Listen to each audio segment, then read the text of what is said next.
Hello Vaishali,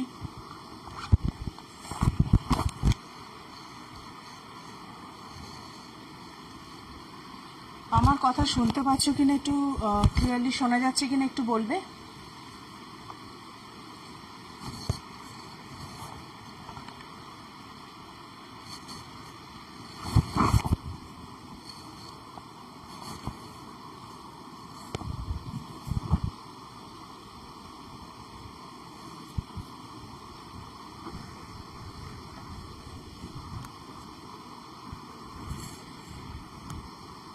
hello মৃণালদা,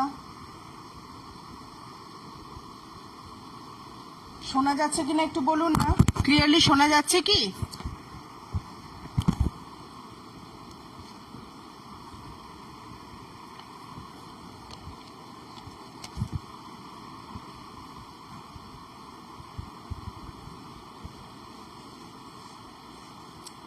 ওকে, শোনা যাচ্ছে। Hello Sanchari, hello Ananya,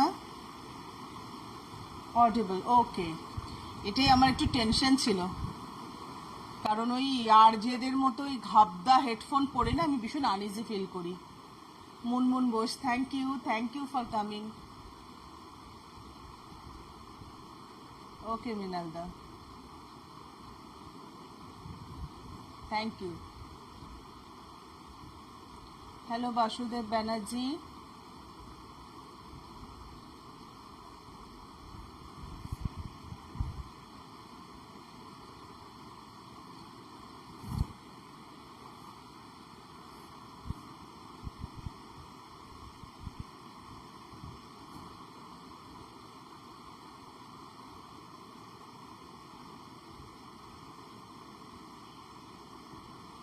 thank you Sanchari.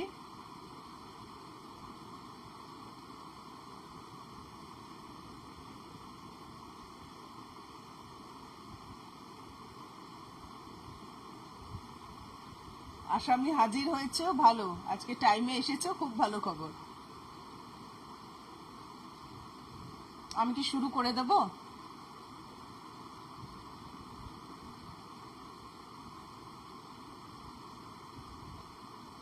Hello Swarnendu, Brahma Sengupta, thank you for coming. স্মৃতিদি, thank you so much. হ্যাঁ live আছে তো, তুমি পোস্ট পাওনি? গ্রুপে পোস্ট করেছিলাম কিন্তু দুটো। Rajdeep Chakraborty, thanks for joining. বলো বলো, সে কি, শুরু করো। আচ্ছা শ্রেয়া, হ্যালো। আমি তাহলে শুরু করে দিই। অ্যাকচুয়ালি আমি না একটু নার্ভাস আজকে, আমি একটু নার্ভাস কারণ আমি আজকে যে গল্পটা নিয়ে এসেছি, বলি তাহলে একটু ডিটেলে। হ্যাঁ, আমার একটা খাতা আছে, ঠিক আছে, আমার একটা খাতা আছে। Priyadarshini, hello hello. ভালো পেতে ইচ্ছে করছে, আমি জানি না ভালো দিতে পারবো কিনা, তবে আমার নিজের কাছেই জিনিসটা খুব এক্সাইটিং। আমি খুব এক্সাইটেড ফিল করেছিলাম পড়ে। শুভাশিস মিত্র, থ্যাঙ্কস ফর জয়নিং। আচ্ছা, সুমন, আরে বাপরে, কোথায় ছিলে এতদিন? Thanks for joining. আচ্ছা, আমি অ্যাকচুয়ালি এটা নিয়ে একটু নার্ভাস ছিলাম। তো আমার একটা খাতা আছে, যে কোনো কারণেই হোক সেই খাতাটা আমি একটু আলাদা করে সংগোপনে রেখে দিয়েছি। তার মধ্যে কিছু ঘটনা, মোম, থ্যাংক ইউ আসার জন্য।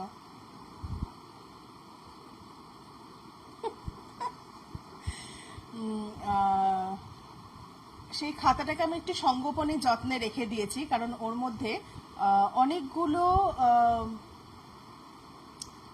খুব জটিল ঠিক বলবো না, মানে খুব রহস্যময় জিনিস আছে, জড়ো করা আছে। কারণ কিছু ঘটনা আমি অনেক মানুষের থেকে না কালেক্ট করেছি, হয়তো কোনো সময় কারো না কারোর থেকে আমি সেটা শুনেছি, এবং সেটা তখন আমি তাদেরকে রিকোয়েস্ট করেছি যে আমাকে যদি একটু লিখে বা আমাকে একটু ফোনে টাইপ করে পাঠিয়ে দেওয়া হয়, পরে সেটা আমি নিজে লিখে রেখেছি। তো ওই খাতায়, ওটা একটা গোপন খাতা আমার, যেটা নীল রঙের একটা খাতা, নীল আমার favourite colour. Sulata Biswas, all clear, okay, thank you. তো আহ, সেই খাতার একটা গল্প আজকে আমার বলার খুব ইচ্ছে হলো। আমি একটু পোস্টও সেইভাবে দিয়েছিলাম, আমার মেয়েকে বলাতেও বললো যে হ্যাঁ ঠিক আছে, আমি তোমার যেরকম বলছো আমি একটা পোস্টার তৈরি করে, যদিও তার আগে আমাকে সোনালি বানিয়ে দিয়েছিল, তো আমি বললো যে আমি এটা বানিয়ে দেয়, ঠিক আছে বানা দেখি কেমন লাগে। হ্যালো জুই। তো সেইখান থেকে আমি একটা ঘটনা বলছি। আমার অ্যাকচুয়ালি ইচ্ছে আছে এটা নিয়ে অন্যরকম, যে আমি কোনো এক সময় ওইটাকে পুরো একটা বই আকারে প্রকাশ করব, কোনো কিছু অপরিবর্তিত রেখে, মানে আমার নিজস্ব কিছু থাকবে না ওতে, শুধুমাত্র শুধুমাত্র আম, যে লিখছে বা যে ঘটনাটা বলছে তার বক্তব্যই থাকবে, শুধু লেখার বাঁধনিটুকুই আমার নিজস্ব থাকবে। তো সেইটা একটা। তো আগে আমি নীল খাতার গল্পটা বলবো, না তার আগে অন্য একটা গল্প বলে নেবো? ওটা কিন্তু স্পেশাল, ভেরি স্পেশাল। কি করব? আমি আগে তাহলে ছোট ঘটনাটা বলিনি, ওইটা দিয়ে তাহলে আমি নীল খাতার গল্পটা আমি পরে বলবো, ঠিক আছে? হ্যালো জুই। তো প্রথমে আমি আগের একটা ঘটনা বলে নিই। তো এটা হচ্ছে আমার নিজের ঘটনা। আমার ঘরটা হচ্ছে বাইরের ঘরটা নীলিমায় নীল, না নীলিমায় নীল মোটেই না। রাতে দেখবো রেকর্ডিং, ঘুমিয়ে পড়লে সকলে ঘরে কথা বলে ডিস্টার্ব। হ্যাঁ হ্যাঁ ঠিক আছে, দেখলেই হলো, দেখলেই হলো, আর একটু আমাকে কমেন্ট দিয়ে দিলেই হলো, আর কিছু চাই না। তো যাই হোক, সেই সময় আমি একটা গ্রুপের সঙ্গে যুক্ত ছিলাম, এবং মানে যেখানে অ্যাকচুয়ালি আমার লাইফ জীবনের শুরু। তো সেখানে কি হতো, রাত্রি করে জি মিট হতো। এবার জি মিটে বেশ কয়েকজন আমাদের ওখানকার বন্ধু বান্ধব থাকতো, সবাই মোটামুটি বেশিরভাগই আমার থেকে ছোট ছিল। তো সেখানে বেশ আলোচনা হতো, বেশ গুঁড়ো বিষয় নিয়ে আলোচনা হতো, যে আত্মা, তার সায়েন্টিফিক ব্যাখ্যা কি হতে পারে, বা রিইনকার্নেশন সেটার সায়েন্টিফিক ব্যাখ্যা কি হতে পারে, এইসব নিয়ে আমাদের মধ্যে বেশ আলোচনা হতো। তো এই গল্পগুলো করতে করতে, হ্যালো সুদক্ষিণা, এই গল্পগুলো করতে করতে অনেকটা বেশ রাত হয়ে যেত, কারণ ওটা মোটামুটি ওই লাইফটা শুরুই হতো 11টার পরে, 10:30 11টার পরে। কাজে বোঝাই যাচ্ছে এ তার বক্তব্য বলছে, ও তার বক্তব্য বলছে, কথা এ কথার পিঠে কথা, এই করতে করতে বেশ 1টা 1:30 2টো এরকম কিন্তু অনেক দিনই বেজে যেত। এবং পরের দিন হয়তো সকালবেলা আমার বাচ্চাদের স্কুলের জন্য আমায় তাড়াতাড়ি উঠতে হবে, কিন্তু আমি বেশ মানে রাত করেই শুতাম। হ্যালো শর্মানি। হ্যাঁ, রাত করে শুতাম এবং বেশ তাড়াতাড়ি আমায় উঠতে হতো, তাড়াতাড়ি উঠেও যেতাম। মানে নেশাটা এমনই ছিল, সে গল্পের নেশাটা এমনই ছিল। তো এবার এরকম রোজই করতাম, এবং কি হতো, কথা বলতে বলতে যা হয় আর কি, ফোনটা আমার একটু পুরনো হয়ে গেছে বলে চার্জটা খুব তাড়াতাড়ি চলে যেত। তো আমি কি করতাম, আমাদের যে টিভির পয়েন্টটা সেখানে আমি চার্জে দিয়ে ওই চার্জ লাগানো অবস্থাতেই কথা বলতাম বসে বসে। এবার রঞ্জনা ব্যানার্জি, হ্যালো। তো এবার ওই গল্প শুনতে শুনতে যেহেতু অনেক রাত হয়ে যেত, আমি কি করতাম, ঘরের আলো টালো সমস্তই বন্ধ করে দিতাম, এবং আমার ভেতরের ঘরে বেডরুমে কিন্তু সবাই ঘুমিয়ে পড়তো, কেউ তখন জেগে থাকতো না, একমাত্র আমি, আমার পাখাটা ঘুরছে এবং আমি অন্ধকারে কিন্তু বসে আছি। তো আমার বাইরের ঘরটা কিরকম, দরজা দিয়ে ঢুকে জাস্ট একটা এল শেপে, প্রথমটা সোজা তারপর একটা ব্যাকা। চলে এসেছি আকাশ, হ্যাঁ আমি জাস্ট শুরু করেছি।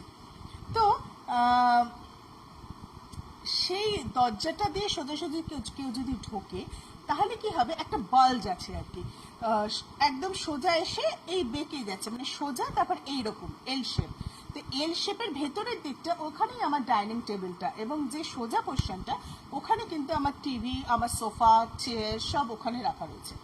তো আমি যেহেতু টিভির সামনে চার্জিং পয়েন্টটায় চার্জে দিয়ে ওখানে বসতাম, তো আমি ওখানে চেয়ারে বসেছি, এবং এই মানে ওইখানটায় বসলে দেয়ালের এপাশে, মানে ডাইনিং টেবিলের দিকটায় কিন্তু কেউ যদি থাকে, আমি কিন্তু তাকে দেখতে পাচ্ছি না, সেও আমায় কিন্তু দেখতে পাচ্ছে না, পজিশনটা এরকমই। তো আমি যেহেতু ওইখানে চেয়ারে বসে থাকতাম, কাজে বোঝা যেত না, ওখানে যদি কেউ ঘোরাঘুরিও করতো কিন্তু আওয়াজ না হলে বোঝা যেত না যে কেউ আছে বা নেই। তো এরকম প্রতিদিনই যেত। একদিনের ঘটনা বলছি, সেই দিন হঠাৎ করে না না লেট না, আমি জাস্ট শুরু করেছি। সুদীপ দাশগুপ্ত, হ্যাঁ, থ্যাঙ্কস ফর জয়নিং। তো সেদিনের কথা বলছি। সেদিন আমি তো যথারীতি ভীষণ মন দিয়ে আড্ডা মারছি, গল্প শুনছি। মেনলি আমি শুনতাম, খুব একটা বলতাম না, আমি শুনতামই বেশি। তো আমি শুনে যাচ্ছি এক মনে, এবং যখন ওটা শুনছি তখন আমার কিন্তু অন্য কোনো দিকে আর মন থাকতো না, আমি পুরোপুরি সেই জিনিসটার ভেতরে ঢুকে যেতাম, শুধু ওটাই শুনতাম। এবং যেহেতু সবাই ঘুমিয়ে পড়েছে, অন্য কোনো দিকে কনসেন্ট্রেট করার কোনো প্রয়োজনও ছিল না। এবার ঘটনাটা কি ঘটলো, এবার চেয়ারটায় যে আমি বসেছিলাম পেছন ঘুরে, ওটা একটা রিভলভিং চেয়ার, পেছন ঘুরে বসেছিলাম। তো শুনতে শুনতে হঠাৎ আমার মনে হলো যে আমার পেছন থেকে কেউ আর কি এসে আমাকে বলছে যে রাত তো অনেক হলো, শুতে চল। এবং সেটা আমার হাজব্যান্ডের গলা, কেউ বলছে মানে সেটা আমার হাজব্যান্ডেরই গলা, কারণ ওর কথা বলার মতো আমার বাড়িতে আর কেউ নেই। এবং আমি যেহেতু পেছন করে বসে আছি, আমার পেছনের চেয়ারের পেছনটা আর কি অনেকটাই উঁচু, ওই কান মাথা ঘুরিয়ে দেখে উত্তর দিতে হবে অত আমি আর মানে সেই পরিশ্রমটা না করে আমি বসে বসে হাত দিয়ে বলছি, হ্যাঁ তুমি যাও না, আমি যাচ্ছি। হ্যাঁ, তারপরে এই কয়েক সেকেন্ড পরে বলছে কতক্ষণ, আমি বলছি তুমি যাও না, আমি যাচ্ছি এক্ষুনি। বেশ অনেকটা রাত তখন হয়ে গেছিল। তো এরকম কথা হতে হতে আস্তে আস্তে ওরা কথা বলতে বলতে আমি বললাম আমি কিন্তু বেরোচ্ছি বলে আমি জিমের থেকে বেরিয়ে গেছি। তাও ওই আমার কথাটা কানে আসার পরে আর আমার ফোনটা কেটে যাওয়ার মধ্যে মোটামুটি মিনিট 10 সময়ের গ্যাপ হবে, তার বেশি হবে না। কারণ একবার বলে গেছে, একবার বলেছে, তারপরে আবার কতক্ষণ বলেছে, আমি বললাম যাও আমি যাচ্ছি এক্ষুনি। তাহলে আবার রাগটা যদি বেশি করে, রাগ করতেই পারে, অনেক রাত হয়ে গেছে। তো আমি ফোনটা কেটে দিয়ে ওখানে চার্জে দিয়ে আমি যখন ঘুরে যাচ্ছি, তখন আমার একটু কিরকম সন্দেহ হলো যে এক্ষুনি যে লোকটা মিনিট 5-10 আগে এসে আমাকে বলে গেল, সে নিশ্চয়ই 5-10 মিনিটের মধ্যেই সুন্দরী, থ্যাংক ইউ, সে কিন্তু মিনিট 5-10 মধ্যেই নিশ্চয়ই নাক ডাকিয়ে ঘুমোবে না। আর আমার হাজব্যান্ডের একটু ঘুমের না সমস্যা আছে, মানে হ্যালো সুস্মিতা, হ্যালো, একটু সমস্যা আছে। সমস্যাটা হচ্ছে ওর ঘুম আসতে চায় না, মানে যদি একবার ঘুম ভেঙে যায় বা হয়তো ঘুমিয়ে পড়েছে, ঘুমটা কোনো রকমের একটু চটকা লাগলো, মানে একটু ডিস্টার্ব হলো, তাহলে কিন্তু ওরা ঘুম আসবে না, অথবা হয়তো কোনো সময় ঘুম আসছেই না, এইরকম। তো ও যখন রাতে এসেছিল আমি ভেবেছিলাম সেদিন বোধহয় ওর ঘুম আসছে না, ও সেই কারণে আর কি ঘুরঘুর করছে, আমাকে ওই জন্য বললো যে কতদিন। তো আমি সেইটা ভেবে উঠে যখন গেলাম আর কি ঘরে, গিয়ে দেখছি দরজাটা ঠেলে দেখছি যে নাক ডাকিয়ে ঘুম হচ্ছে, মানে আমার হাজব্যান্ড প্রচণ্ড নাক ডাকে, বলতে বাধ্য হচ্ছে, কিছু করার নেই, ভীষণ নাক ডাকে, মানে আমরা ঘুমোতে পারি না, এত নাক ডাকে। তো দরজাটা খুলে, দরজাটা বেশ টাইট করে চাপা ছিল, এবং দরজাটা খুলে আমি ঢোকার পর দেখছি যে নাক ডাকিয়ে ঘুম চলছে। আমি বলছি যে 5-10 মিনিটে, হ্যালো রাজশ্রী, হ্যালো সোমা, হ্যাঁ 5-10 মিনিটের মধ্যে একটা মানুষ এত ঘুমিয়ে পড়তে পারে? তো আমি একটু অবাক অবশ্য আমি হইনি তা না, যেটা আমি বলছি যে এইটুকু সময়ের মধ্যে কি করে এরমটা হয়। তো যাই হোক, আমি ঢুকতে ঢুকতেই আর কি বলছি যে বাবা তুমি এইটুকু সময়ের মধ্যে নাক ডাকাতে শুরু করেছো, এই তো কথা বলে এলে, লোকে যাতায়াত করতেও তো যেটুকু সময় লাগে সেটুকু সময়ও তুমি দিচ্ছ না, ঘুমিয়ে নাক ডাকাচ্ছ। কোনো সাড়া নেই, সে নাক ডাকিয়ে যাচ্ছে, মানে আমি বুঝতে পারছি যে সাংঘাতিক। হ্যাঁ একটু দেরি হয়েছে, বেশি দেরি হয়নি রে। সবার বড়েরাই মনে হয় নাক ডাকে, এবং তারা বলবে যে আমরা নাক ডাকি, এটা নিয়মই তাই। তো যাই হোক, এবার সেটা বলে কোনো সারা শব্দ নেই, মানে সে এতটাই গভীর ঘুমে রয়েছে। আমি না ব্যাপারটা একটু, আমার তখন কিরম একটা লেগেছে, একটু কিরম আনক্যানি ফিলিং হয়েছে, আমার গাটা একটু কিরম ছমছম করে উঠেছে। আমি তখন গিয়ে না ওর গায়ে একটু ধাক্কা দিয়ে বলছি, কি হলো, তুমি এর মধ্যে ঘুমিয়ে পড়লে নাকি ইচ্ছে করে নাক ডাকাচ্ছ আমায় দেখানোর জন্য? ও না কিরকম ধর্মর করে উঠে, যেটা বললাম যে একটু ইয়ে হলে ঘুমটা ভেঙে যায়, ও না কিরকম ধর্মর করে উঠে, ও তোমার বর ডাকে না, তুমি খুব লাকি ভাই। তো জমে গেছি, আচ্ছা থ্যাংক ইউ। হ্যাঁ সবার বরই মোটামুটি 90% এই কাণ্ড করে। তো যাই হোক, তো ও ধর্মর করে উঠে কিরম একটা ফ্যাল ফ্যাল করে আমার দিকে তাকিয়ে, কি হয়েছে, ডাকছো কেন, মানে একটু বিরক্ত, বেশ ভালো মতোই বিরক্ত আর কি, যে কি হলো ডাকছো কেন, এখনো শোনি তুমি, এখনো তুমি জেগে আছো। আমি বলছি তুমি তো আমাকে গিয়ে ডেকে এলে, আমি শুইনি তুমি তো জানো, তুমি তো আমায় গিয়ে ডেকে এলে। আচ্ছা আমি তোমাকে ডেকে এলাম তো বিরক্ত করো না তো, বলে মানে শুয়ে আর কি আবার ঘুমানোর চেষ্টা, কারণ বেশি কথা বললে ওর ঘুমটা আর আসবে না। আমার কিন্তু তখন বেশ রীতিমতো গা ছমছম করতে শুরু করেছে। আমি কিন্তু এটা বুঝলাম যে উনি কিন্তু আমাকে ডাকেননি, সে ডাকতেই পারে না, সে যা অবস্থায় আমি তাকে দেখলাম সে ডাকতেই পারে না। সে যদি উঠে এসে তখন আমায় ডেকে থাকতো, তাহলে হয় তখন সে বাইরে গিয়ে একটা সিগারেট খেত, না হয় সে শুয়ে এদিক ওদিক করতো, সে কিছুতেই কিন্তু ঘুমিয়ে পড়তে পারতো না ওইভাবে নাক ডাকিয়ে।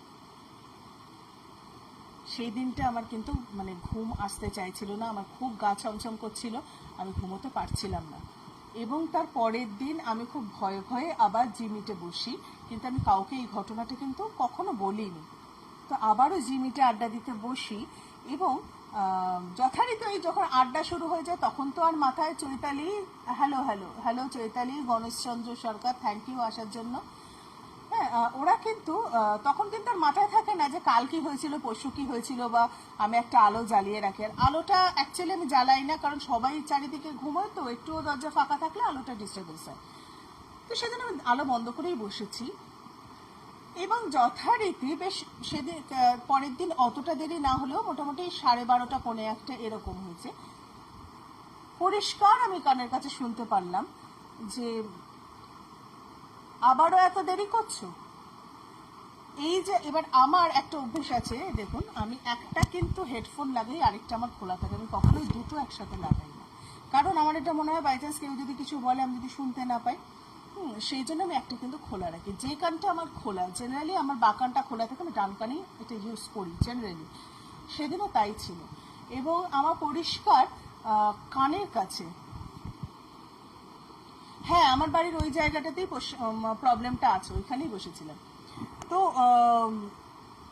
আমার যে কানটা খোলা ছিল সেই দিকেই কিন্তু পুরো আবার এত দেরি করছো। আমি না ধর্মর করে উঠেছি, আমি জিমিটটা কেটেছি, ফোন ফোন ফেলে দিয়ে আমি পাখা ফাঁকাও বন্ধ করিনি, আমি না পুরো দৌড় লাগিয়েছি ঘরের মধ্যে। এবং সেদিন কিন্তু আমি জানতাম যে আমার হাজব্যান্ড কিন্তু ওঠেনি ঘুম থেকে। যথারীতি আমি ঘরে গিয়ে দেখলাম সে তো সাংঘাতিক মানে মনের আনন্দে নাক দেখে ঘুমিয়ে যাচ্ছে, আমি একদম জুবু থুবু হয়ে ওই গরমের মধ্যে গায়ে একটা চাদর চড়িয়ে আমি শুয়ে পড়ছি। এবং তারপরে কিন্তু বেশ 2-4 দিন আমি কিন্তু জিমিট অ্যাটেন্ড করিনি। তো এই ছিল আমার নিজস্ব একটা ঘটনা। নীলখাতার ঘটনা বলার আগে কেমন লাগলো? ছোট্ট ঘটনা, বাট কেমন লাগলো?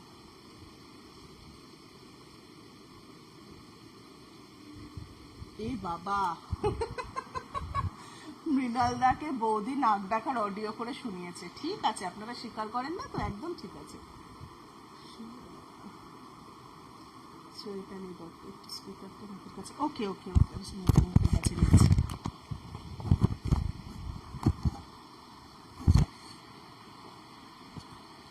রাজশ্রী বলছে দারুণ, সাংঘাতিক ঘটনা, দারুণ। হ্যাঁ, এবং আমার এই ঘরে না এই জায়গাটায় কিন্তু সত্যিকারের একটা প্রবলেম আছে। এখান দিয়ে মানে যখন আমি কারোর সাথে ফোনে কথা বলি, যখন এই জায়গাটা আমি মৌমিতা, থ্যাঙ্কস ফর জয়নিং। হ্যাঁ, ভূতটা আমায় ভালোবাসে, কারণ সে আমার ভালোই চেয়েছিল, যত রাত হয়ে যাচ্ছিল সে কিন্তু খারাপ কিছু আমার চায়নি বা করেনি। কিন্তু যাই হোক, আমাদের পক্ষে জিনিসটা একটু নেওয়া তো চাপের, খুবই চাপের। দারুণ, ওকে। এইবার আমি নীলখাতার ঘটনায় আসি।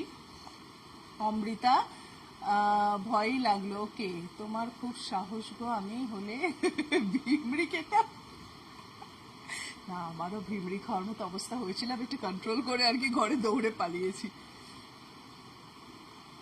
আর হলে কি করব, কিছু যদি হয়ে যায় তো কিছু করার নেই, ঝেলতে হবে।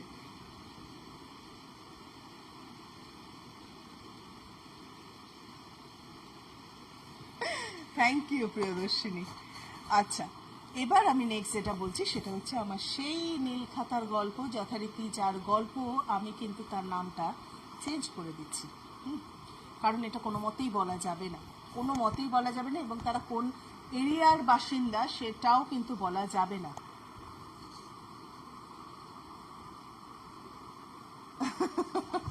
প্রিয়দর্শনী ছেলে পেছন পেছন ঘুরছে আর শুনছে, মায়ের কাছে ফোন আর ছেলে শুনছে।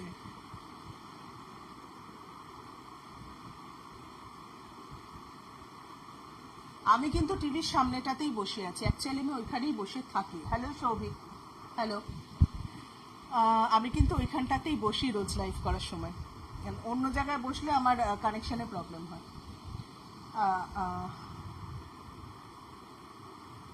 আচ্ছা, তো এবার আমি আমার ওই ঘটনায় আসছি। আমি ধরে নিই যে মেয়েটি এটা লিখছে, আমি তার মতো করেই বলবো, ঠিক আছে? কিছুক্ষণের জন্য ধরে নিতে হবে। রূপম, তুমি একটু লেট করেছো, একটা গল্প শেষ হয়ে গেছে।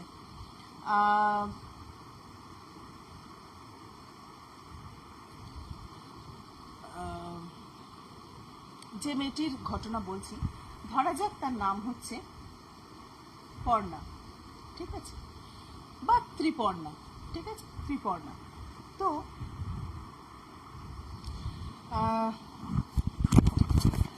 সেই মেয়েটির মতো করেই আমি ঘটনাটা বলছি। ধরে নেওয়া যাক সেই মেয়েটি বলছে।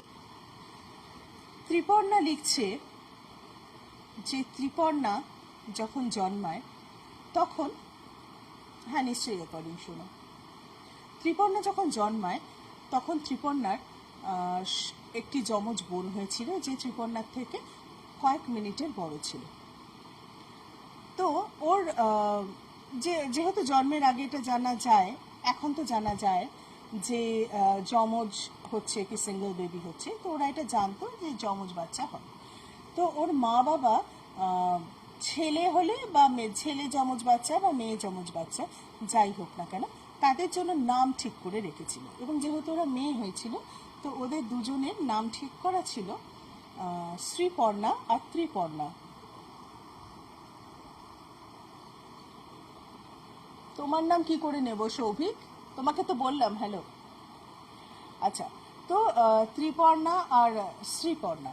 তো শ্রীপর্ণা ছিল কয়েক মিনিটের বড় আর ত্রিপর্ণা ছোট। কিন্তু জন্মের কয়েক মাসের মধ্যেই শ্রীপর্ণা মারা যায়। অদ্ভুতভাবে দুটি বাচ্চাই কিন্তু খুব সুস্থ জন্মেছিল এবং তাদের কোনো শারীরিক সেই রকম কমপ্লিকেশন কিন্তু ছিল না। কিন্তু কোনোভাবে কিছু একটা অসুখ হওয়াতে, সেটা ডিটেলে বলা হয়নি, আর কোনোভাবে তাদের মানে বড় মেয়েটির কোনো একটি অসুস্থতার কারণে বাচ্চাটি মারা যায় এবং ওই 3-4 মাস কি 5 মাসের মাথায় বাচ্চাটি মারা যায়।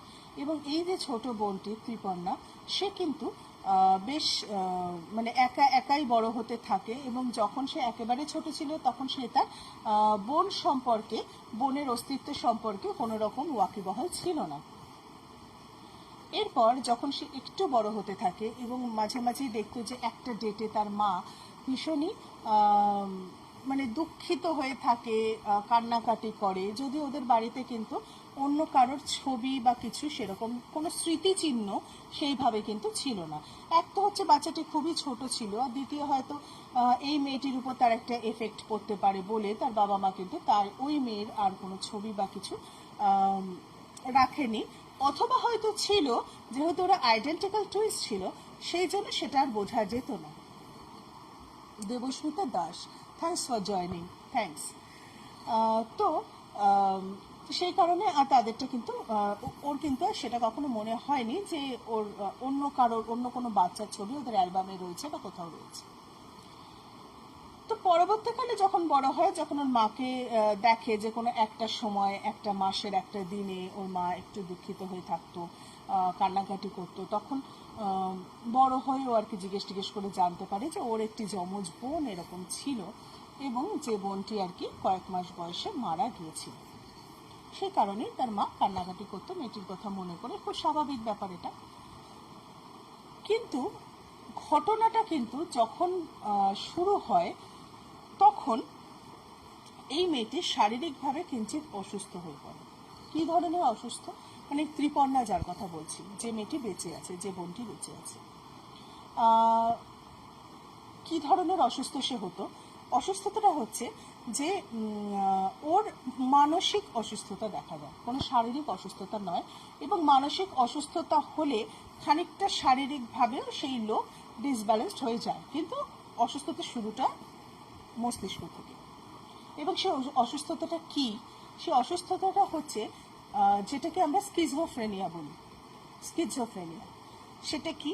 সেটা হচ্ছে এক ধরনের ইমব্যালেন্স মস্তিষ্কের মাথার ভেতরের কেমিস্ট্রিতে। মাথার মস্তিষ্কের যে কেমিস্ট্রি, আমাদের ভেতরে যে কেমিস্ট্রিগুলো 1:1, 2:1 এই জাতীয় যে ধরনের পোর্শনে ভাগ করা থাকে, বা যে নার্ভগুলো যে নার্ভের সঙ্গে যুক্ত থাকে, তাদের ভেতরে যে ধরনের সিক্রেশন অ্যাড্রিনালিন বা মাস্কুলিনের মধ্যে হয়, সেই জিনিসগুলো থেকে যে ধরনের সিক্রেশন হওয়া উচিত বা হওয়া উচিত নয়, সেই জিনিসগুলো এলোমেলো হয়ে যাওয়া।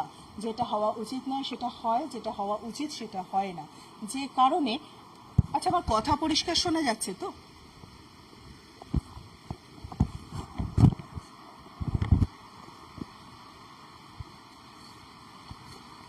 কথা পরিষ্কার শোনা যাচ্ছে আমি ধরে নিচ্ছি। তো সেই কারণে একটা ইমব্যালেন্স কিন্তু মানুষের শরীরে তৈরি হয়। আমরা একটা জিনিস জানি, একটা ড্রাগ মাঝখানে প্রচণ্ড সেটা নিয়ে আচ্ছা, okay, thank you Rupam, thank you Debarati. আচ্ছা, সেইটা নিয়ে আমরা একটা ড্রাগ সম্পর্কে আমি যখন ছোট ছিলাম তখন প্রচণ্ড এটা নিয়ে একটা হইচই হয়েছিল। সেইটা হচ্ছে এলএসডি। এলএসডিটা কি? লাইসার্জিক অ্যাসিড ডি মালথানাইন। তো একদম crystal clear, okay, thank you. তো সেই ড্রাগটা নিলে, শরীরে নিলে, অ্যালফ্রেড হফম্যান বলে একজন সুইস সায়েন্টিস্ট, উনি এই ড্রাগটা আবিষ্কার করেছিলেন। এবং তার কিছুটা পোর্শন উনি কিন্তু নিজে খেয়েছিলেন, এবং খাওয়ার পরে তার একটা ভয়াবহ অভিজ্ঞতা হয়েছিল। এবং তিনি বলেছিলেন যে তার কাছে পৃথিবীটা একটা বিশাল পৃথিবীতে পরিণত হয়েছিল। আমরা পৃথিবী বলতে কি, আমরা তো যে যেখানে বসে আছি তার চারিদিকের জগৎটা যতটা, আমরা তাকেই আমাদের পৃথিবী বলি। আমরা তার পুরো ভূখণ্ড, পুরো ভূমণ্ডল তো আর কেউ ঘরে বসে দেখতে বা অনুভব করতে পারি না। তো যাই হোক, উনি যেটা বলেছিলেন যে সেই এলএসডি খাওয়ার পরে ওনার কিন্তু পৃথিবীটা অনেক বিস্তৃত হয়ে গেছিল। মানে উনি একটা অদ্ভুত জগতে প্রবেশ করেছিলেন। মানে পরিষ্কার বোঝাই যাচ্ছে যে একটা কেমিক্যাল রিয়াকশন ওনার মধ্যে হয়েছিল মাথার কেমিস্ট্রিতে, মাথার সিক্রেশনের কেমিস্ট্রিতে একটা গন্ডগোল, একটা ইমব্যালেন্স হয়ে গেছিল, যার ফলে উনি অনেক কিছু অদ্ভুত দেখেছিলেন, যেটা হয়তো দেখা সমীচীন নয়, বা যেটা নর্মালি হয় না। তো এই এলএসডি খেয়ে যে জিনিসটা হয়, আমি এলএসডির কথাটা এই কারণেই বললাম, এলএসডি খেয়ে যে রিয়াকশনটা আমাদের ব্রেনে হয়, সে একই রিয়াকশন কিন্তু স্কিজোফ্রেনিয়াস রুগীদের ভেতরে হয়, এবং সেটা উইদাউট টেকিং এনি ড্রাগ। তাদের ইমব্যালেন্সের কারণে, হরমোনাল ইমব্যালেন্সের কারণে, সিক্রেশনের গন্ডগোলের কারণে কিন্তু এই ধরনের ইমব্যালেন্স মস্তিষ্কে হয়, এবং তারা অদ্ভুত অদ্ভুত জিনিস দেখেন। এই কথাটা কেন বললাম? ভূতের গল্পের সঙ্গে এর সম্পর্কটা কি? এর সম্পর্কটা হচ্ছে, আচ্ছা আমি সেটা লাস্টে বলি একদম, যে কেন এই কথাটা আমি বললাম। ঘটনা হচ্ছে, এই মেয়েটি যখন একটু অসুস্থ বোধ করতে শুরু করলো, তার অসুস্থতাটা শুরু হলো, সে প্রথমে নিজের চারপাশে কিছু অদ্ভুত অদ্ভুত, আসলাম অনেক লেট করে এসছো তুমি Kushan, Dipankar Dipu watching, okay, thank you. হ্যাঁ, তো এবার সেই মেয়েটি কিছু অদ্ভুত অদ্ভুত মানুষজন তার চারপাশে দেখতে শুরু করলো। সে বসে আছে নিজের বিছানায়, নিচের খাটে, হঠাৎ করে চমকে উঠে দেখছে যে তার ঘরের দরজাটি লকড। ঠিক আছে, সে হয়তো শুতে যাচ্ছে বা ঘুম থেকে উঠেছে, এরকম সময় সে দেখছে তার পাশেই, hello Abhi, thanks for joining, সে দেখছে তার পাশেই একটা অচেনা, সম্পূর্ণ অচেনা একটি ছেলে বা একটি মেয়ে তার দিকে তাকিয়ে বসে আছে, একদম কাছাকাছি, তার মুখের সামনে মুখ নিয়ে তাকে দেখছে। তার শ্বাস প্রশ্বাসটা কিন্তু ত্রিপর্ণা ফলো করতে পারছে, ফিল করতে পারছে, এবং যখন হাত দিয়ে ছুতে যাচ্ছে দেখছে সেখানে কিছু নেই। আবার খানিকক্ষণ পরে যখন শুয়ে আছে, কোনো কারণে হয়তো তার ঘুম ভেঙে যাচ্ছে, সে তাকিয়ে দেখছে তারই পাশে মাথায় নিচে হাত দিয়ে এমনি করে তার মুখের দিকে অপলক দৃষ্টিতে তাকিয়ে একটি ছেলে বা মেয়ে শুয়ে আছে, সম্পূর্ণ অচেনা। সে তাকে চেনে না, কোনোদিন দেখেনি, না তাদের সাথে তার কোনো বন্ধুর বা কোনো আত্মীয় স্বজনের চেহারায় কোনো মিল আছে। অদ্ভুত নয়? এই হচ্ছে তার শুরু। এবং এই জিনিসটা যখন বেশ কিছুদিন চলতে থাকে তখনও নিশ্চয়ই ও তেমন কিছু অসুস্থ ছিল না, বা তেমন কোনোভাবে ইমব্যালেন্স নিজের মস্তিষ্ক বা আচরণের মধ্যে সে ফিল করেনি। সে কিন্তু ততদিন পর্যন্ত তার বাবা মাকে কিছু বলেনি। যখন সে দেখছে যে সবসময় তার এই লোক দেখার পরিমাণটা, বিভিন্ন অদ্ভুত জিনিস দেখার পরিমাণটা বেড়ে যাচ্ছে, তখন কিন্তু সে তার বাবা মাকে এই জিনিসটি ইনফর্ম করে। এবং তার বাবা মা স্বাভাবিকভাবেই অত্যন্ত অত্যন্ত বিচলিত হয়ে পড়েন। এবং যেহেতু তারা খুবই একটি লেখাপড়া জানা সম্ভ্রান্ত পরিবারের থেকে বিলং করে, সেই জন্য তারা তাকে তৎক্ষণাৎ একজন সাইকিয়াট্রিস্টের কাছে নিয়ে যান। হয়তো এটা গ্রামে গঞ্জে বা কোনো সেরকম পরিবেশে অশিক্ষিত ফ্যামিলি হলে তারা সবার আগে একজন ওঝাকে ডেকে নিয়ে আসতো। কিন্তু এক্ষেত্রে কি হলো, ওরা কিন্তু একজন সাইকিয়াট্রিস্ট কনসাল্ট করলেন এবং সাইকিয়াট্রিস্ট তাকে প্রথমে কোনো ওষুধ না দিয়ে শুধুমাত্র কাউন্সেলিংয়ের দ্বারা ট্রিটমেন্ট করার চেষ্টা করে দেখলেন যে না, মেয়েটির এই জিনিসটা কিন্তু বাড়তে থাকছে, তার কমছে না। তখন তাকে একটা মেডিকেশন কোর্সে নিয়ে যাওয়া হলো এবং অল্প অল্প ডোজ দিয়ে দেখা যেতে লাগলো যে সে সব কিছু থেকে বেরিয়ে আসতে পারছে কিনা। কিন্তু এই মেয়েটির ক্ষেত্রে কি হলো, সে চারপাশে সে অদ্ভুত লোকজন দেখা জিনিসটা তার বন্ধ হয়ে গেল। কিন্তু সে কি দেখতে শুরু করলো?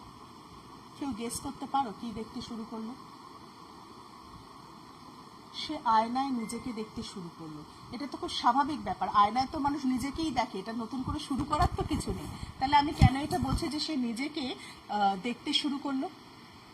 কারণ আয়নায় সে যাকে দেখছিল সে নিজে ছিল না, সে তার বোন ছিল।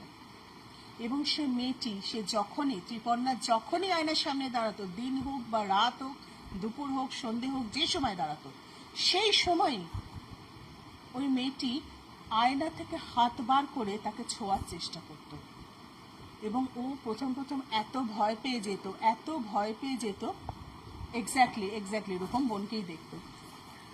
সে এত ভয় পেয়ে যেত যে Supriya Sen, very good, thank you. এত ভয় পেয়ে যেত প্রথম দিকে যে সে ওখানে প্রায় জড়ভরতের মতো দাঁড়িয়ে পড়তো এবং কাঁপতে শুরু করতো, রীতিমতো তার কাঁপুনি ধরতো। এবং তাকে যখন হাত দিয়ে ছুঁতো, সে বলছে, ত্রিপর্ণা বলছে, আমি ফিল করতে পারছি, আমি অনুভব করতে পারছি একটি হাত বেরিয়ে এসে আমাকে ছুঁচ্ছে, আমাকে টাচ করছে।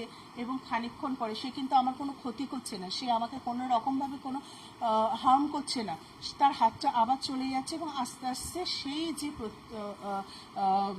আমার বোনের চেহারা, বা আমি মনে করছি আমার মতো দেখতে একজন কেউ, সে কিন্তু আস্তে আস্তে মিলিয়ে যাচ্ছে। এবং তারপরে বেশ কিছুক্ষণ ওই আয়নায় কিন্তু আমি আর কিছু দেখতে পাচ্ছি না, অ্যাজ ইফ ওটা আয়না নয়, একটা কাঁচের জানলা বা একটা অন্য কিছু, একটা কোনো পাল্লা যেখানে কারোর মুখ দেখা যায় না। এই জিনিসটা আমার সঙ্গে হতে শুরু করলো যখন আমি ওষুধ নেওয়া শুরু করলাম। এবার এই কথাটা আমি যদি আমার মা বাবাকে বলি, এক হচ্ছে তাদের সঙ্গে একটা ইমোশনাল অ্যাটাচমেন্ট রয়েছে যেহেতু তাদের বড় মেয়ের ব্যাপার।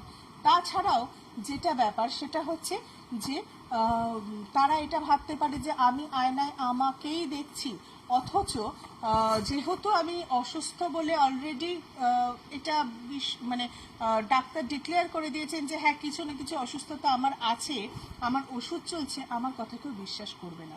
মেয়েটি কিন্তু, ত্রিপর্ণা কিন্তু মনে মনে গুমড়ে মরতে লাগলো। সে নিজের ভিতরে নিজে মানে নিজেকে নিজে কাটা ছেঁড়া করতে শুরু করলো, অথচ কাউকে সে কিছু বলতে পারছে না। এইরকমভাবে কিছুদিন চলতে থাকলো। এরপর যেটা হলো সেটা হচ্ছে যখন ত্রিপর্ণা ঘুমোচ্ছে, মাঝে মাঝে সে বলছে, মা তুমি রাতে আমার সাথে শোবে? মা বলছে, হ্যাঁ নিশ্চয়ই শোবো, কেন শোবো না, চল শুই। এবার যেহেতু সিঙ্গেল খাট ও একা শুতো, সেহেতু সেই সিঙ্গেল খাটের পাশে ওর মা একটা ফোল্ডিং খাট যেরকম আগে পাওয়া যেত, সেই রকম একটা ফোল্ডিং খাট পেতে ভদ্রমহিলা শুচ্ছেন ওর পাশে এবং ও কিন্তু শুচ্ছে।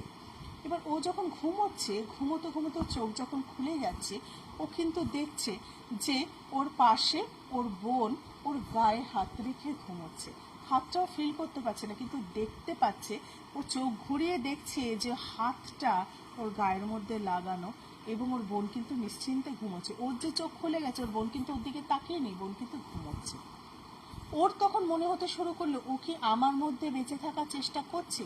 কখনো ও মনে করছে যে হ্যাঁ, আবার কখনো মনে হচ্ছে যে না, মাত্র 6 মাস বয়সে যে বাচ্চাটি মারা গেছে, আমার এখন মোটামুটি কলেজে পড়ছি, আমি এতটা বড় হয়ে গেছি, এত বছর কি কোনো আত্মা না জন্ম নিয়ে থাকতে পারে? ওর তো জন্মে যাওয়ার কথা, ওর তো জন্ম হয়ে গেছে নিশ্চয়ই, তাহলে আমি এটা কি দেখছি? এটা কি অন্য কিছু? এইবার যে ব্যক্তি স্কিজোফ্রেনিয়ার পেশেন্ট হবে, যে সেই ওষুধ খাবে, যে মানে যার মস্তিষ্কে সিক্রেশন গত গন্ডগোল হবে, যার মস্তিষ্কে ব্রেন কেমিস্ট্রি চেঞ্জ হয়ে গিয়ে অন্যরকম একটা পরিস্থিতি তৈরি হবে, তার পক্ষে কি এতটা হিসেব করে চিন্তা করা সম্ভব যে সত্যি এ কি আমার বোন নাকি এ অন্য কেউ? তাহলে এইটা আমি যদি বলি, তাহলে মা বাবার কি রিয়াকশন হবে? আমার তো মনে হয় না যে কোনো সামান্যতম অসুস্থ যে মস্তিষ্কের দিক থেকে থাকবে, তার পক্ষে এত হিসেব করা বা এত জিনিস বোঝা সম্ভব নয়।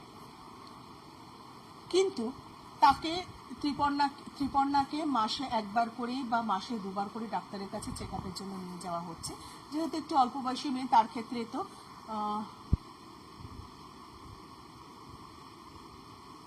Thank so much, thank you so much, thank you so much Priyadarshini.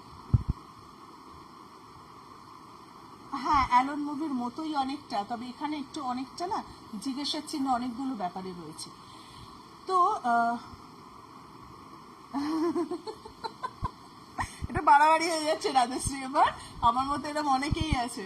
তোর উপরেই দেখ কমেন্ট করছে প্রিয়দর্শিনী, ও আছে, আরো অনেকে আছে আমাদের গ্রুপে এরকম এনসাইক্লোপিডিয়া।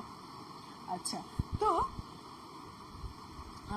এইবার যখন, আচ্ছা, এক্ষেত্রে যখন অনেকেই এখানে কমেন্টে দিচ্ছে যে অ্যালোন একটা মুভি ছিল, যেটার অ্যাকচুয়াল সাউথ একটা ভার্সনের মুভি ছিল, সেইটাকেই হিন্দিতে অ্যালোন করা হয়েছিল রিমেক, আর একটা যেটা আত্মা বলে একটা সিনেমার কথা অনেকেই বলছে এই ঘটনাগুলো। এইটার কমন জিনিসটা কি আমি বলছি। Hello সম্ভাবী, hello. এখানে কমন ব্যাপারটা কি? কমন ব্যাপারটা হচ্ছে যে এই যে আয়না, এই আয়নাটাও কিন্তু একটা ভীষণ রহস্যময় জগৎ। এইটা নিয়েও একটা এপিসোড আমি নিশ্চয়ই করব। আয়না কিন্তু একটা ভীষণ রহস্যময় জগৎ। না, কমেন্ট না পড়লে কিন্তু অনেকে মনে খুব দুঃখ পান, সেই জন্য একটু পড়তে হয়। আমি গল্প বলতে থাকছি, তার সঙ্গেই কমেন্ট পড়তে থাকছি। তো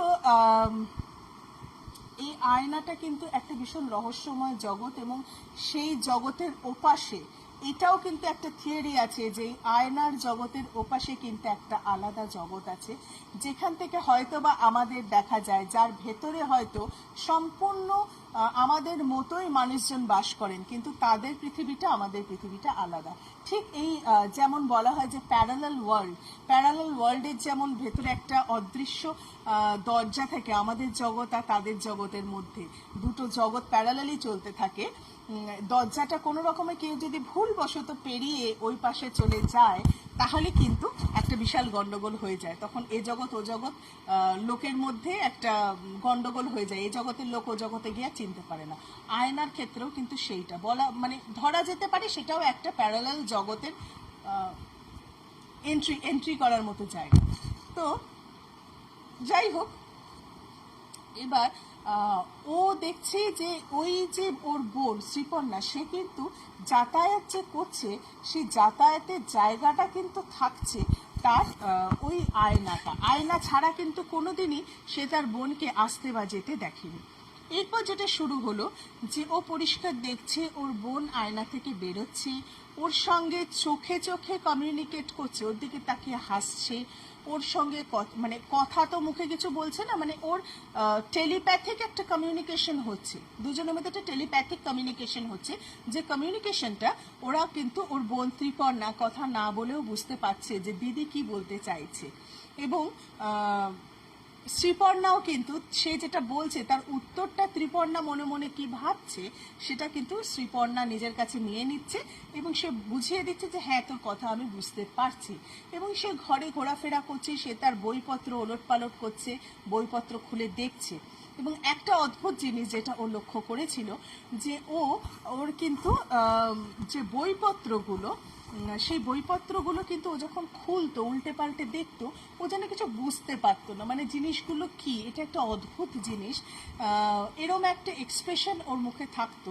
এবং ও মাঝে মাঝে এই কমিউনিকেট ওর বোনের সাথে করতো যে এগুলো কি, এগুলো কি, মানে খুলে খুলে পাতাগুলোর মধ্যে যে লেখা রয়েছে নোটবুকে পেন দিয়ে, সেটা হাত দিয়ে দেখাতো এবং ওর দিকে তাকিয়ে প্রশ্নটা করতো মনে মনে। আর ও তখন বলতো এটা লেখা, আমি লিখেছি, তো আমার এই সাবজেক্টের নোটস আছে এটা, কিন্তু সেটা যেন ওই শ্রীপর্ণা বুঝতে পারতো না। যেটা অনেকটাই পরবর্তীকালে যখন ও লিখেছে জিনিসগুলো ত্রিপর্ণা, তখন তার মধ্যে কিন্তু এটা মেনশন করা আছে যে এটা ওর মধ্যে মেনশন করা রয়েছে যে ও সত্যিই তো কি করে জানবে 6 মাসের একটা বাচ্চা যে 6 মাস বয়সে পৃথিবী থেকে চলে গেছে, সে তো লেখাপড়াও দেখেনি, বই খাতাও দেখেনি, তাহলে ও সত্যি কি করে চিনবে? অদ্ভুত না? আচ্ছা, এরপরে ও যখন ঘরে ঘোরাফেরা করতে শুরু করলো, ওর আলমারি খুলছে, ও জিনিস দেখছে, এবং যে জিনিসগুলো ওর বোনের সঙ্গে সরাসরি রিলেটেড নয়, যেমন ওর বোন জামা কাপড় পরে আছে, ও জামা কাপড় দেখে বুঝতে পারছে হ্যাঁ এই জিনিসগুলো পরে থাকে, ও সেগুলো দেখছে, সেক্ষেত্রে কিন্তু কোনো রকম অবাক হচ্ছে না। কিন্তু যে জিনিসগুলো সম্পর্কে ওর কোনো ধারণা নেই, যেমন খাবার, যেমন বই খাতা, সেইগুলো দেখলে ও কিন্তু অবাক হয়ে যাচ্ছে একই রকম ভাবে। যেমন ওর ঘরে খাবার ওর মা দিয়ে যেতেন এবং ও একটু রাত করে সেটা খেত। ওর বোন যখন সেখান থেকে এসে ঘরে ঘোরাফেরা করছে, ও দেখতে পাচ্ছে যে ওর খাওয়ার টেবিলে যে খাবারটা রাখা রয়েছে সেটা তুলে দেখছে এবং ভীষণই অবাক হয়ে সেটার দিকে তাকাচ্ছে, ওর মুখের দিকে তাকাচ্ছে। তো এই জিনিসগুলো ও নোটিস করেছিল। এরপর যেটা ও নোটিস করতে শুরু করলো যে ওর বোন ওর কাছে আসে, এবং সেটা কোনো দিন রাত সময়ের ব্যাপার নেই, যখন তখন আসে। এবং সেই সময় হয়তো দেখা যাচ্ছে যে ওর বাবা বা ওর মা ঘরে আসছে, বা কোনো কাজের লোক হয়তো, thanks thanks thanks Saudi, thanks. তো ওর বাবা মা হয়তো ঘরে আসছে, কিন্তু তারা কিন্তু ওর সঙ্গে আর কাউকে দেখতে পাচ্ছে না, কিন্তু ও যে একটা মুডে বসে রয়েছে, যে ওর সামনে কেউ রয়েছে, ও তার সাথে কমিউনিকেট করছে বা তাকে দেখতে পাচ্ছে। যেমন আমরা একা বসে থাকলে আমাদের যে ধরনের এক্সপ্রেশন বা বডি ল্যাঙ্গুয়েজ থাকবে, আমাদের সঙ্গে কেউ থাকলে আমাদের নিশ্চয়ই বডি ল্যাঙ্গুয়েজ অন্য হবে, আমাদের এক্সপ্রেশন অন্য হবে। ওর বাবা মা কিন্তু ওকে দেখে সন্দেহ প্রকাশ করছে যে কি হচ্ছে, কারণ যেহেতু ও ওষুধ খাচ্ছে একটি বিষয়ের, একটি অসুস্থতার, সেই জন্য ওর বাবা মার ক্ষেত্রে এটা কিন্তু স্বাভাবিক। তারা বুঝতে পারছে তার মেয়ে কিন্তু কারোর সাথে কথা বলছিল বা কিছু একটা করছিল যেটা স্বাভাবিক নয়। এবং এর ফলে কি হলো, ও যতটা ঘন ঘন ডাক্তারের কাছে যাচ্ছিল, ওকে কিন্তু আরো বেশি ঘন ঘন ডাক্তারের কাছে নিয়ে যেতে থাকা হলো। এবং ডাক্তার কিন্তু অত্যন্ত চিন্তিত হয়ে পড়লেন যে কেন এই ব্যাপারটা ঘটছে, কিভাবে ঘটছে। এবং বেশ সিরিয়াস ভাবে ওর বাবা মাকে এটা বলা হলো যে যদি এই জিনিসটা কন্ট্রোল করা না যায়, জেনারেল স্কিজোফ্রেনিয়ার যে এফেক্টগুলো, তাতে কিন্তু আস্তে আস্তে পেশেন্ট অত্যন্ত ভায়োলেন্ট হয়ে যেতে পারে এবং সেক্ষেত্রে নিজের উপর নিজে ক্ষতিও করে ফেলতে পারে। এই কথাগুলো তার সামনে না বললেও ত্রিপর্ণা খেয়াল করলো যে ও ডাক্তারের চেম্বারের বাইরে দূরে একটি বেঞ্চিতে, ঘরের বাইরে দূরে একটি বেঞ্চিতে তার মায়ের সঙ্গে বসে আছে, বাবা ভেতরে কথা বলছে, কিন্তু ও পরিষ্কার শুনতে পাচ্ছে ডাক্তার ওর বাবার সাথে কি কথা বলছে। এটা কি পসিবল? একটা স্কিজোফ্রেনিয়ার পেশেন্টের পক্ষে কি তার সেন্সেসগুলো এতটাই জোরালো হয়ে যাওয়া সম্ভব যাতে দুটো দেয়াল ভেদ করে বা একটা দেয়াল ভেদ করে দূরে ডাক্তারবাবু বসে কি কথা বলছেন সেই কথাটা পরিষ্কার সে শুনতে পাচ্ছে? এবং শুনে এমন হতে পারে, হ্যাঁ এখানে হয়তো অনেকেরই এই প্রশ্নটা আসতে পারে, যে কথাটা ও লিখেছে, যে এখানে হয়তো যে পড়বে তার মনে হতেই পারে যে আমি হয়তো শুনিনি, আমার মনে হয়েছে এই কথাগুলো ডাক্তারবাবু বলছেন, কিন্তু আমি যখন বাড়িতে এসে বাবাকে ক্রস করলাম যে বাবা ডাক্তারবাবু এই এই কথা বলেছেন, তোমরা কি আমাকে তাহলে হসপিটালাইজড করবে? বাবা থমকে গিয়েছিলেন, বাবা একটা কথার উত্তর দিতে পারেননি। তার মানে ও যেটা জিজ্ঞেস করেছিল বাবাকে, সেই কথাটাই কিন্তু ডাক্তার ওর বাবাকে বলেছিলেন। এটা কিভাবে সম্ভব? তাহলে কি এটা ধরে নেওয়া যেতে পারে যে সত্যি ওর বোন বেরিয়ে আসছিল, সত্যি ওর বোন এত বছর ধরে তার মুক্তি হয়নি, বা কোনোভাবে সে প্যারালাল ইউনিভার্সের মধ্যে কোথাও একটা হারিয়ে গেছিল, বা সেখানেই সে ছিল, যেটা থ্রু আয়না সে বেরিয়ে এসে ওর সাথে কমিউনিকেট করছে, এবং এই জগৎটাকে ওর বোনের থ্রু দিয়ে ও ভালোবাসতে চাইছে, বুঝতে চাইছে, জানতে চাইছে। এটা কি সম্ভব? শুনতে তো একেবারেই গাঁজাখুরি লাগবে। আমি যখন পড়েছি আমারও গাঁজাখুরিই লেগেছে, কিন্তু একটু চিন্তার বিষয় আছে। যদি কেউ স্কিজোফ্রেনিক হয়, যদি কেউ মানসিকভাবে অসুস্থ হয়, তার যুক্তিতর্কের সেন্সগুলো কি এতটা কাজ করা সম্ভব? আমি জানি না, আমার কোনো আইডিয়া নেই। এরপর ও লিখছে যে ওর সেন্সেস এতটাই বেড়ে গেল, ও দোতলার ঘরে, ওর ঘরে যখন বসে থাকতো, ও যখন দোতলায় ওর ঘরে বসে থাকতো, ও একতলায় কি হচ্ছে জানতে পারতো। ওদের ঘরটা এমনই ছিল, দোতলার ঘরটা, যে দোতলার পুরোটাই কিন্তু ঘর ছিল না। ওদের দুটো পোর্শন, মানে দুটো ঘর ছিল যেটা উঠেছিল, এবং ছাদের বাকি অংশটা খোলা ছিল, যেখানে ঘর ছিল না। এবং যে পোর্শনটা খোলা ছিল সেই পোর্শনের সামনের দিকে ছিল বাইরে থেকে ঢোকার রাস্তা, মানে একতলায় বাইরে থেকে ঢোকার রাস্তা। সেই একতলার যে বাইরে থেকে ঢোকার রাস্তাটা, সেই রাস্তাটা দিয়ে কেউ ঢুকলে পেছনের দিকে ঘরে বসে থাকা ত্রিপর্ণার পক্ষে জানা সম্ভব নয় তাদের বাড়িতে কে এসেছে। ও দীর্ঘদিন কলেজ না যাওয়ার জন্য ওর বেশ কিছু বন্ধু বান্ধব ওর সঙ্গে দেখা করতে এসেছে, এবং ত্রিপর্ণা দোতলার ঘরে বসে জানতে পারছে যে ওর বন্ধুরার সাথে দেখা করতে এসছে। কি করে জানছে? বেল বাজলে কি ঘরে বসে বোঝা সম্ভব যে বেলটা কে বাজাচ্ছে? এবং বাড়িয়া, থ্যাংক ইউ। তো এবার ওর মা যখন উপরে আসছে, যে বলতে যে মনা তুই একটু নিচে চল, দেখ তোর বন্ধুরা এসছে, ও তখন ইন্ডিভিজুয়ালি প্রত্যেকজন বন্ধুর নাম করে বলে দিচ্ছে এ এ এ এ এসছে। তো তখন ওর মা বলছে হ্যাঁ, তখন বলছে ওদেরকে উপরে পাঠাও, আমি আর নিচে যাব না। কারণ ততদিনে কি হয়েছে, ও নিজেকে একটা কনফাইন্ড করে রাখার মতো একটা টেন্ডেন্সি ওর এসে গেছে। ও নিজেকে মানে জেলখানায় বন্দি করে রাখার মতোই করতে শুরু করেছে। কারণ ওর আর তখন মানে এমন একটা হয়ে গেছে যে ওর ওই যে ঘরের মধ্যে যে জিনিসগুলো ঘটছে, ওর বোনকে দেখছে বা যাকেই দেখছে, বা মস্তিষ্ক থেকে সেই জিনিসটা একটা প্রতিচ্ছবি হয়ে বেরোচ্ছে, যাই হচ্ছে সেইটার সঙ্গেও এমন অভ্যস্ত হয়ে গেছে, এবং ওটাকেও ভালোবাসতে শুরু করেছে, ওই জগৎটাকে ওর ভালো লাগতে শুরু করেছে। ও আর নিচে যাওয়ার বা আলাদা করে কারোর সাথে কথা বলার প্রয়োজনীয়তা বোধ করছে না। ও নিজের ঘরে বসে বুঝতে পারছে যে বাইরের কোন লোক নিচে এসেছে, ও বুঝতে পারছে যে দূরে তার বাবা ডাক্তারের সঙ্গে কোন কথা বলছে, ও ঘরে বসে বুঝতে পারছে নিচের ঘরে তার মা বাবা কি আলোচনা করছে।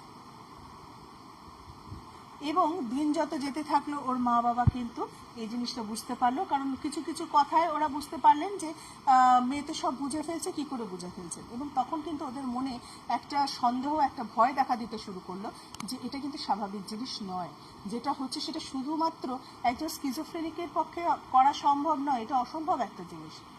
ওদের তখন মনে হতে লাগলো তাহলে কি আমরা একটু কোনো পুরোহিত, কোনো ঠাকুরমশাই এদের সঙ্গে যোগাযোগ করব, একটু কেউ তন্ত্রমন্ত্র জানে বা কেউ একটু বেশি এইসব বিষয়ে জানে, এরকম কারোর সাথে যোগাযোগ করব।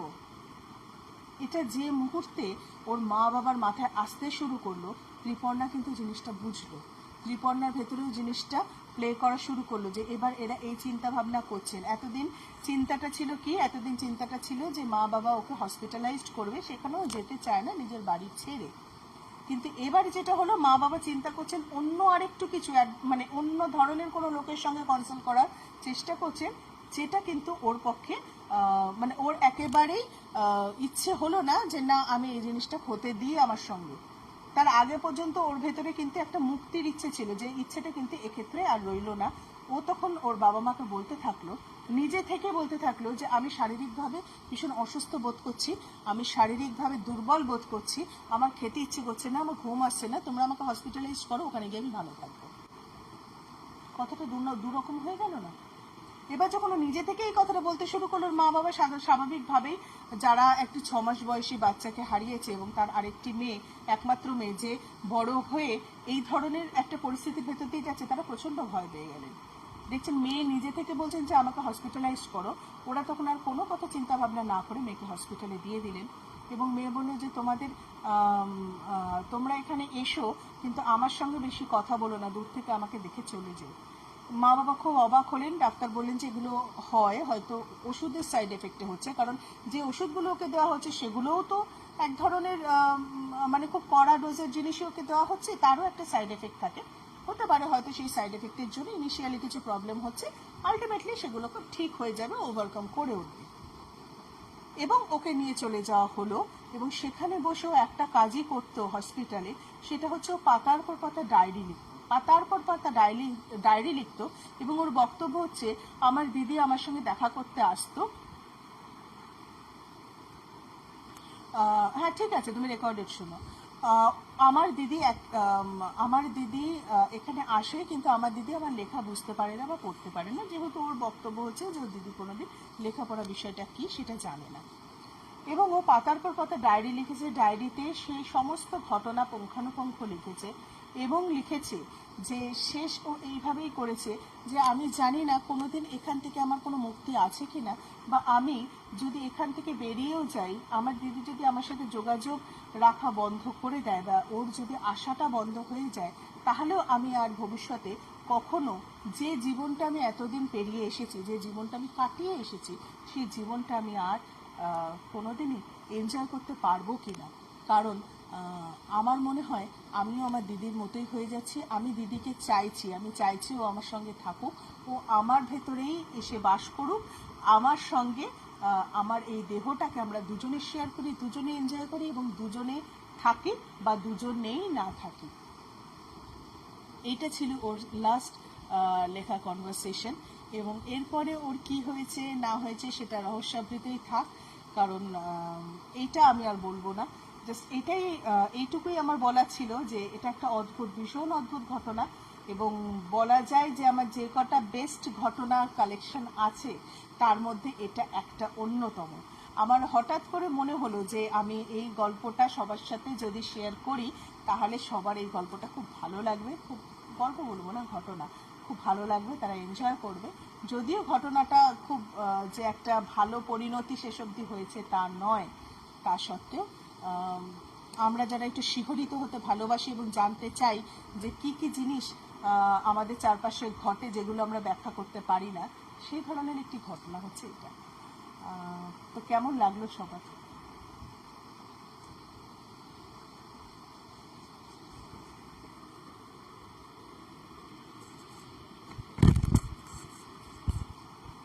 একটু যদি ফিডব্যাক পাই যে কেমন লাগলো।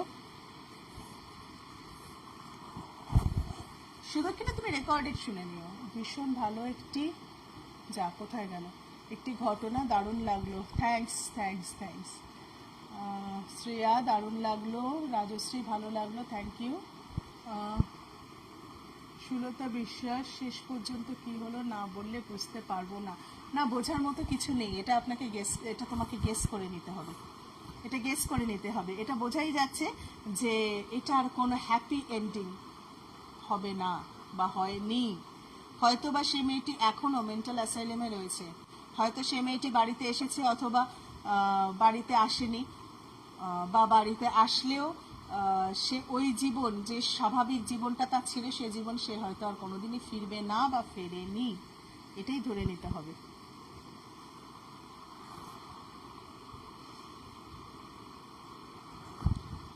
ভয় লাগলো, কে বলছো? ওকে, তাহলে এখন আমি আজকের মতো শেষ করব, কারণ এই গল্পটা আমি অনেকক্ষণ ধরে বলছি।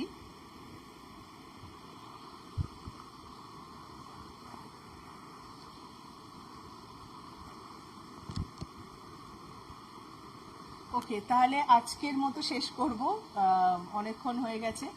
এরপর দিন আমি চেষ্টা করব আরও ভালো গল্প নিয়ে আসার, তবে নীল খাতার গল্প কিন্তু রোজ আমি বলবো না, এক একদিন যেদিন আমার ইচ্ছে হবে যে আজকে একটু গোপন খাতা থেকে আমি কয়েকটা গল্প বলি, সেদিন আমি খাতাটা খুলবো, গল্পগুলো বার করব আর বলবো। আজ আর নয়, আজকে তাহলে গুড নাইট, সবাই ঘুমোতে যাও, আর যদি আমি ভালো করে বলে থাকতে পারি তাহলে হয়তো ভয় পাবে ঘুমের আগে বা ঘুমের মধ্যে, তাহলে আমি সাকসেসফুল। তো tata, bye bye, good night.